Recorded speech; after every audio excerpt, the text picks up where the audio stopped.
Je t'ai parlé d'un cas qui m'a tellement choqué. Un assistant virtuel, à la fin du mois, il est chargé d'envoyer les factures au client. Il n'envoie pas les factures, il ne s'assure pas que les factures sont envoyées au client, mais lui-même, sa propre facture, il exige qu'on la paye dès le dernier jour du mois. C'est légitime qu'on paye sa facture parce qu'il a travaillé pendant un mois, donc il doit être payé. Mais qui ne comprennent pas que le fait que lui doit envoyer les factures de l'entreprise pour laquelle il travaille est aussi une urgence sur laquelle il doit veiller, ça c'est quelqu'un qui n'a aucune vue sur le long terme en fait. Et c'est triste, ça fait pleurer parce que les gens sont tellement égoïstes et ça énerve en fait.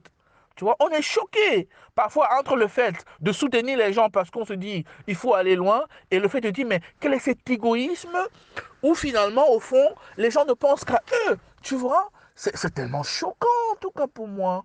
Je suis parfois extrêmement blessé par l'égoïsme manifeste du fait que les gens ne peuvent pas avoir un peu d'empathie pour l'entreprise, un peu de compassion également pour l'entreprise. Tu vois, que les gens viennent juste prendre leur petit salaire et ils se cassent quoi. Moi je comprends pas comment est-ce que on peut vivre ainsi. Tu vois, le monde est méchant, c'est vrai, mais c'est pas pour ça que les gens doivent être méchants, tu vois. Hein? Il y a des gens qui ont été tellement abusés dans la vie, mais c'est pas pour ça qu'ils vont venir abuser les autres, tu vois. Tu vois. Et donc tout ça, ça me préoccupe, ça me marque, ça me trouble, tu vois. Et je ne sais pas souvent quoi faire avec certaines personnes. Je me dis, tiens, est-ce qu'on arrête la collaboration maintenant, tu vois, ou bien on redonne encore une chance, ou bien parce que tu ne sais jamais quelles sont les dispositions des gens, tu vois. C'est pourquoi c'est important vraiment de travailler dans une logique long terme. Une logique long terme, où tu sais que la boîte évolue, toi tu évolues avec, tu vois, où tu t'investis.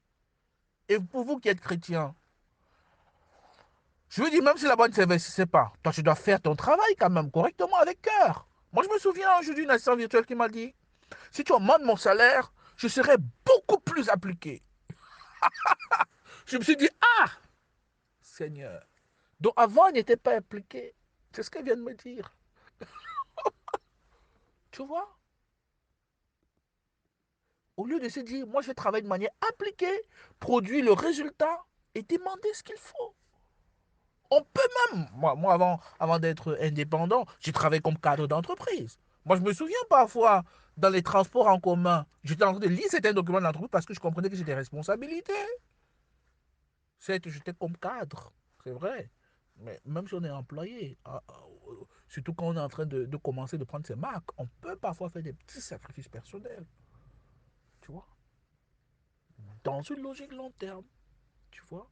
Donc, je vais t'expliquer, je vais prendre quelques-uns de tes travaux que tu fais et t'expliquer comment est-ce que chacun de ces travaux-là, tu aurais dû les traiter dans une logique long terme. Comment est-ce que dans la logique long terme, tu aurais dû saisir les principales tâches que tu as gérées pendant les 5 dernières années et comment est-ce que ça aurait fait que tu travailles de manière différente en termes de logique long terme. Je vais citer quelques